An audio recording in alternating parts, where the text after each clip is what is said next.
दोस्तों ओडिशा में एक कॉरिडोर है जिसे के कॉरिडोर कहा जाता है, यानी कि कलाहांडी, बलांगीर और Koraput corridor. It's one of the most poverty-stricken areas in Orissa and the entire country. एक समय इस इलाके को कहा जाता था स्टारवेशन कॉरिडोर, यानी कि भूखमरी का इलाका।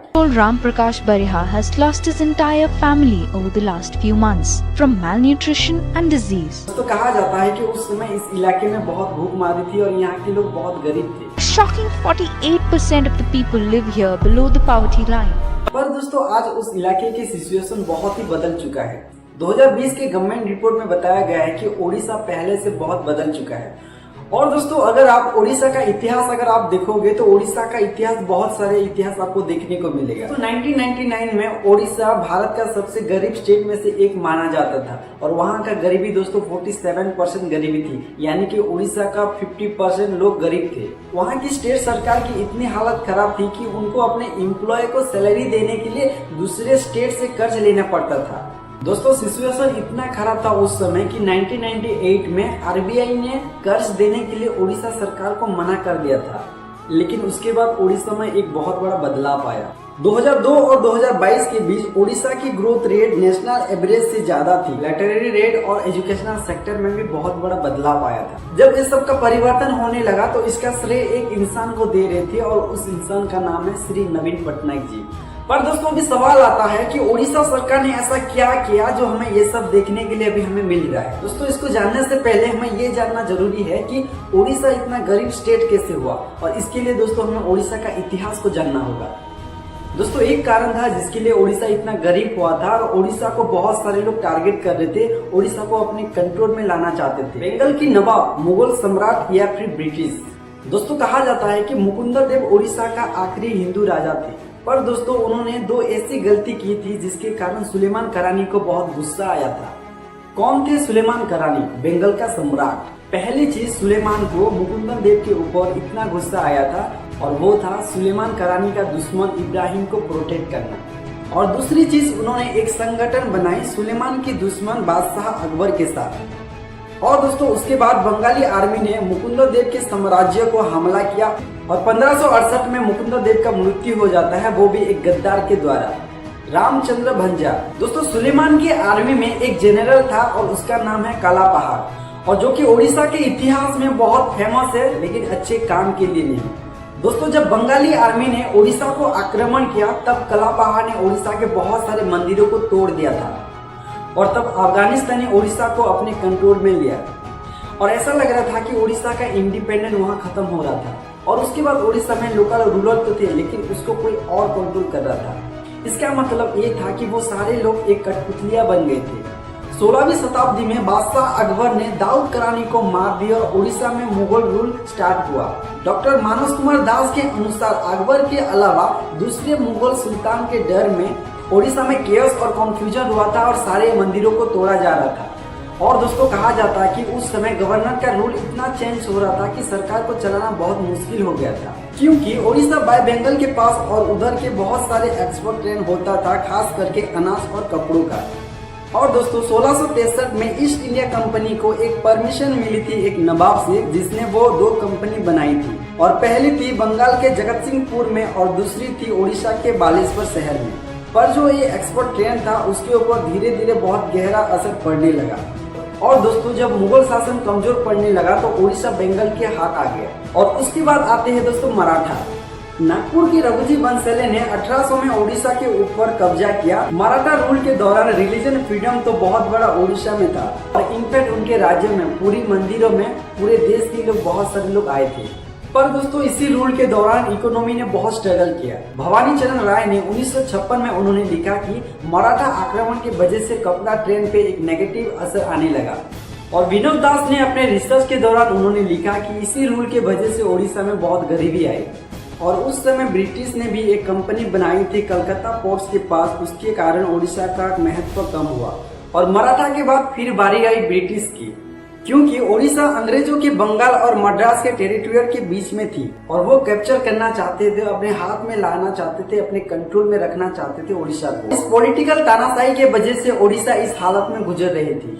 दोस्तों अभी जो लड़ाई हो रहा था ओडिशा के लिए एक बहुत बड़ा अंजाम ये था कि ओडिशा शहर में ओडिया बोलने वाले लोग एकजुट नहीं थे। और 1817 में पाइक विद्रोह हुआ था ओडिशा के खुदरा इलाके में। दोस्तों इस पाइक विद्रोह के बाद ब्रिटिश सरकार को एहसास हुआ कि इस ओडिया कम्युनिटी को, ओडिया बोलने वाले लोगों को इसको और कंट्रोल में लाना पड़ेगा और इसी कारण कोस्टल जो एरिया था वो बंगाल प्रेसिडेंसी में डाल दिया और ओडिशा को सेंट्रल प्रोविंसी में डाल दिया और साउथर्न एरिया को मद्रास प्रेसिडेंसी में डाल दिया। तो जो ये ओडिया पॉपुलेशन थी इन तीन प्रोविंसी में एक मिनोरिटी बन गई, क्योंकि ओडिया बोलने वाले हिंदू बहुत ज्यादा थे लेकिन उनको वो सम्मान नहीं मिल रहा था।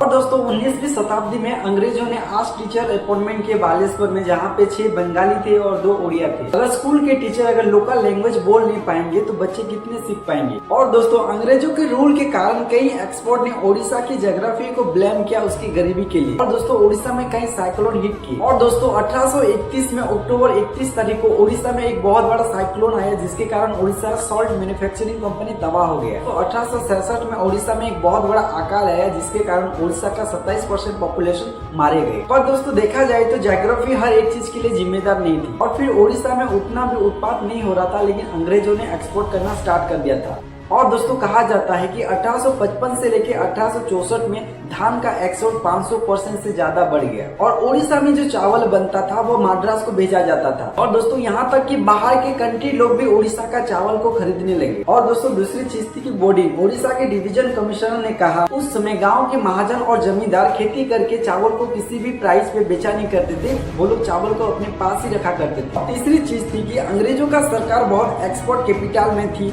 और वो मानते थे कि वो मार्केट में कोई इंटरवेंशन करना नहीं चाहते थे। और दोस्तों उस समय अंग्रेजों ने एजुकेशन और हेल्थ पे भी उतना ध्यान नहीं दिया। 1835 में पूरी स्कूल खोला गया और कुछ साल के बाद दूसरी स्कूल भी खोला गया। दोस्तों विनोद दास जी ने कहा कि ये सब एक दिखावा था। और हेल्थ की बात करें तो विनोद दास ने कहा कि 1860 में इतनी सारी बीमारी आई थी कि बहुत सारे लोग तो जगह को खाली करके चले गए। अंग्रेजों का ध्यान तब ओडिशा में गया जब ओडिशा में बहुत सारे लोगों का मृत्यु हो गया, वो भी फेमिस से। अंग्रेजों के खिलाफ पाइक विद्रोह जरूर हुआ, लॉ ऑफ ऑर्डर बहुत बड़ी प्रॉब्लम नहीं थी अंग्रेजों के लिए। और फिर 1872 में W.W. हंटर ने लिखा था कि ओडिशा में क्राइम की संभावना बहुत कम हुई। बालेश्वर, भद्रक और कटक के अलावा और कई नए शहर बनाए नहीं गए और न ही टेक्सटाइल प्रोडक्ट को बढ़ाया गया, जिसकी वजह से ओडिशा एक समय में फेमस थी। 1966 में ओडिशा को एक सेपरेट प्रॉब्लम बनाया गया और इसमें बहुत ज्यादा गरीबी थी और जिसके कारण सरकार को फाइनेंशियल प्रॉब्लम का सामना करना पड़ा। और गवर्नमेंट ऑफ इंडिया ने ओडिशा को 40 लाख का मदद की, लेकिन इससे ज्यादा कुछ फायदा नहीं। समस्या ये थी कि ओडिशा में कोई ज्यादा रेवेन्यू नहीं था, लेकिन उनको खर्चा करने की बहुत जरूरी थी अपनी गरीबी के कारण। पैसे बचाने की वजह से सरकार को अपनी खर्चे कम करने के लिए उन्होंने सैलरी तक। ओडिशा का रेवेन्यू जरूर बढ़ा द्वितीय विश्व युद्ध के दौरान, लेकिन दोस्तों समस्या ये था कि वो प्रोविंस ज्यादा डेवलप थे और उनको पैसे की बहुत ज्यादा जरूरत थी और गरीबी प्रोविंसी को बहुत कम, और इसीलिए ओडिशा का गरीबी कभी कम नहीं हुआ और देश आजाद होने के बाद भी यही सेम समस्या वहीं पे थी। 1948 और 1949 में 24 स्टेट को मिलाई गई। ओडिशा की जो टेरिटोरी थी वो और ज्यादा बड़ा हो गया। उसी बीच ओडिशा के पास फाइनेंस रिसोर्सेज कुछ नहीं था और ऐसा ही परिस्थिति था ओडिशा का 1990 तक। जैसे 1990 और 2000 में ओडिशा का डेब्ट GDP रेशियो दूसरी स्टेट से बहुत ज्यादा थी। Former civil servant doctor U Sharad Chandra के हिसाब से सिचुएशन इतनी खराब था कि सारी रिसोर्सेज सैलरी, पेंशन, लिबर्टी में चला गया। या किसी भी सरकार को तब खर्च लेना चाहिए रोड और हॉस्पिटल बनाने के लिए। लेकिन दोस्तों आप लोग हैरान हो जाओगे कि ओडिशा को सैलरी देने के लिए उनको कर्ज लेना पड़ा था। और एक रिसर्च में दिखाया गया है कि ओडिशा को 100 रुपया इन्वेस्ट करने के लिए 424 रुपया खर्च लेना पड़ता था। फनस पूंजी कलाहांडी डिस्ट्रिक्ट से थी। 1885 में उन्होंने अपनी 2 साल की भौजी को 40 रुपए में उन्होंने बेचा था, वो भी चावल खरीदने के लिए। कपिल नारायण तिवारी जो कि एक MLA थे, उन्होंने कहा था कि उस इलाके में चने से सस्ते आपको बच्चे मिल जाएंगे और इसी घटना ने पूरी देश को हिला दिया। 1985 में राजीव जी भी ओडिशा गए थे, उसके बाद समस्या में कोई बदलाव नहीं आया। फनस ने अपनी एक इंटरव्यू में बताया है कि राजीव गांधी आने के बाद वो और गरीब हो गए और इंटरव्यू खत्म होने के बाद कुछ ऑफिसर ने उनको 7 रुपए दिए और 8 किलो का अनाज दिए।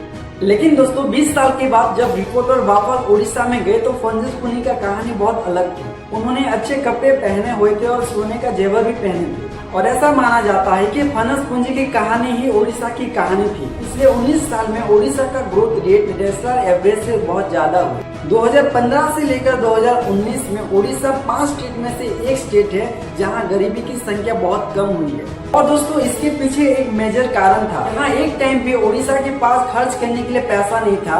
आज ओडिशा का सिचुएशन बहुत अलग है। तमाम पैरामीटर्स हैं, उड़ीसा नंबर 1 है और आपका स्टेट 15वें स्थान पर है। इस ग्राफ में हर स्टेट की खर्च लेवल यानी कि डेफ जीटीपी परसेंट, और आप लोग देख सकते हैं कि 3 स्टेट का 24% कम खर्च है और वो है ओडिशा, गुजरात और महाराष्ट्र। और दोस्तों ये सब चेंज तब हुआ एक इंसान के कारण और उसका नाम है श्री नवीन पटनायक जी।